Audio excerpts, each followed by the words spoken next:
bonjour à tous. Un homme de 35 ans a été tué dans une attaque à l'arme blanche à Petah Tikva. Plusieurs personnes ont été poignardées il y a moins de 2 heures dans une zone industrielle de cette ville du centre d'Israël.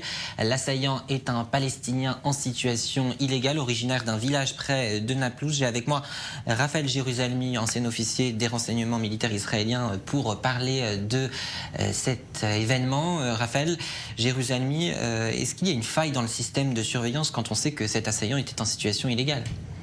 Alors, il n'y a pas véritablement de faille, car cet assaillant-là, c'est exactement le type de l'assaillant qui passe sous le radar, indétectable.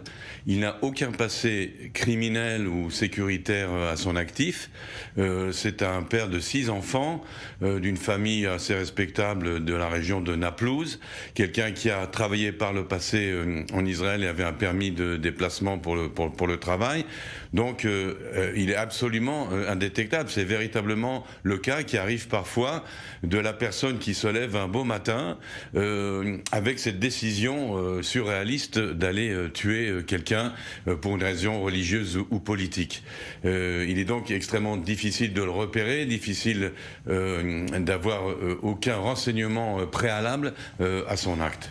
Comment empêcher du coup ces actes solitaires, ces loups solitaires de passer à l'acte? Alors uniquement par la vigilance que l'on voit encore une fois aujourd'hui des citoyens tout simplement, puisque l'un des passants qui était dans le coin s'est empressé d'attaquer l'assaillant, de le neutraliser et d'attendre l'arrivée de la police. Donc il y a eu une réaction assez immédiate du public.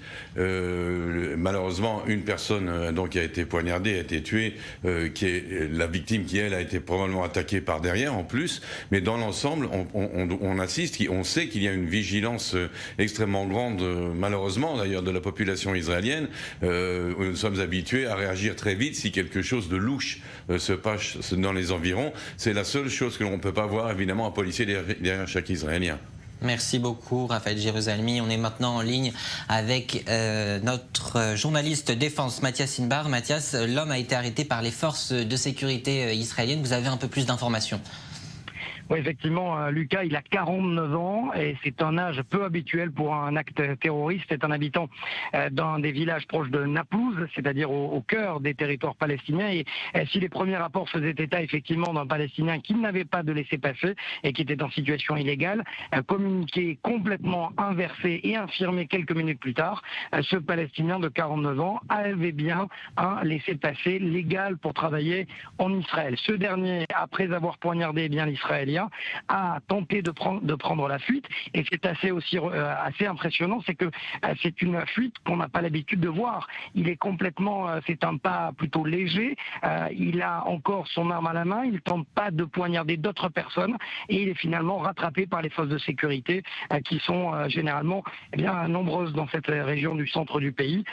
C'est un incident effectivement qui est actuellement en train d'être tout simplement étudié au peigne fin par les forces de sécurité. Ce dernier est en train d'être interrogé par le Shabak, les services intérieurs israéliens. Merci beaucoup Mathias Inbar pour toutes ces informations. Je reviens vers vous Raphaël Jérusalemi. Cette zone industrielle de Petah Tikva, pourquoi selon vous elle a été ciblée? C'est déjà arrivé par le passé dans cette zone-là. Tout simplement, il y a beaucoup comme dans toutes les zones industrielles et les chantiers israéliens, beaucoup de main-d'œuvre palestinienne.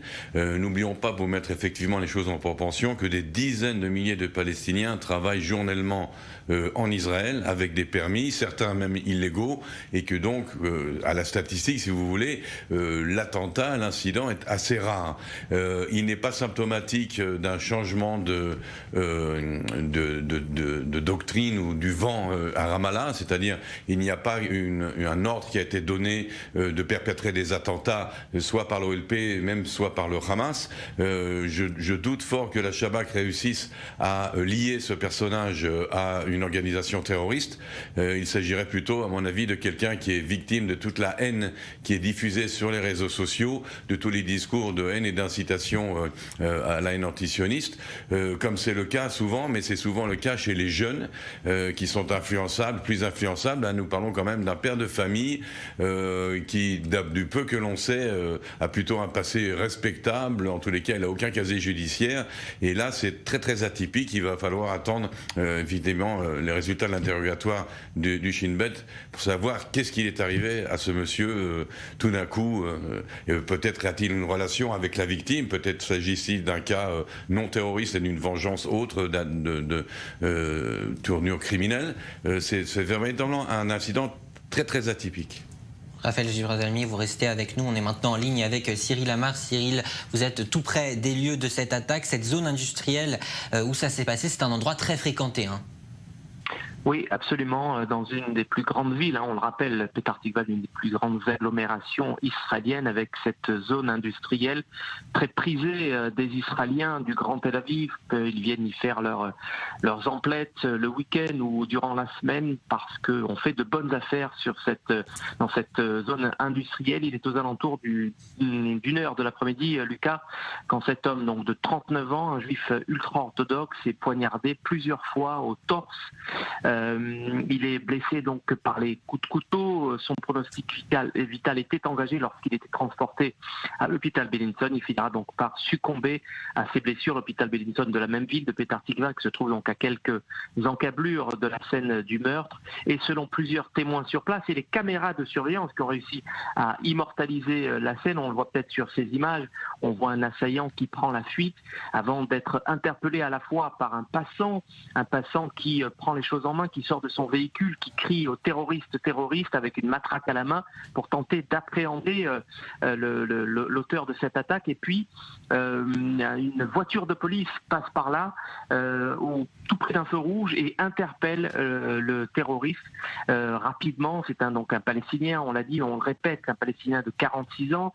Il est en situation légale en Israël, il a un permis de travail, originaire d'un petit village au sud de Naplouse.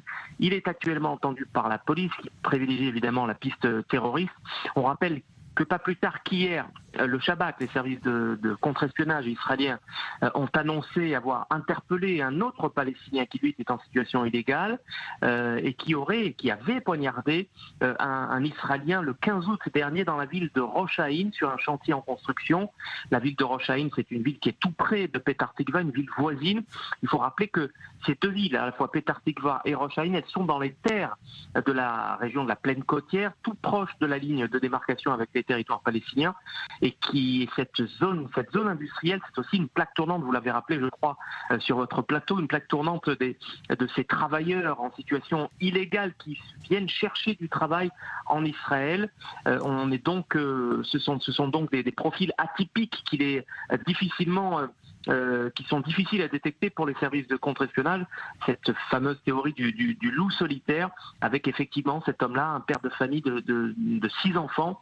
On est visiblement face à un cas effectivement atypique, comme soulignait votre invité. Merci beaucoup Cyril Amar pour toutes ces précisions depuis donc Petah Tikva, tout près des lieux de cette attaque. Depuis quelques minutes, on a appris que la victime, cet homme de 39 ans, avait été tué, donc est mort. C'est une annonce des services de santé israéliens, le Magen David Adom. Raphaël Girosalmi, cette zone dont est originaire cet assaillant, donc près de Naplouse, est-ce qu'elle est connue pour abriter des activités terroristes ? Je ne sais pas quel est le village exact duquel vient l'attaquant. Il y a certains villages dans la région de Naplouse qui sont pro-Hamas, qui appartiennent. Alors il se peut qu'ils viennent d'un de ces villages, mais comme je l'ai dit, même si c'est le cas, vu le passé sans casier judiciaire de l'assaillant, j'opte plus pour une influence des réseaux sociaux, une influence de l'ambiance générale autour de lui, et peut-être aussi psychologiquement de certains stress, de certains problèmes qui lui sont personnels, avec des motifs qui peuvent aller du religieux au politique, mais aussi à d'autres motifs qui sont ceux d'une personne un peu déstabilisée. J'opte plutôt pour cette option, car il n'y a ici aucune indication d'une préméditation avec des appuis ou des complicités d'autres personnes qui l'auraient aidé à venir. Il est apparemment agi seul, est arrivé seul. Il a en plus choisi une victime, à mon avis, peut-être peut-être au hasard, c'était facile puisque c'est un juif religieux, donc facilement reconnaissable, car il est arrivé que des Arabes soient attaqués par erreur en Israël. Donc, et il s'est concentré, c'est pour ça malheureusement que la personne est morte, il a poignardé plusieurs fois une seule personne, il ne s'est pas attaqué à d'autres personnes ensuite, et il a commencé à s'éloigner. Et là aussi, très atypiquement, il ne s'est pas enfui, il n'avait pas un complice dans une voiture, il ne s'est pas enfui en courant, il s'est enfui relativement lentement, le temps effectivement pour les autres de réagir.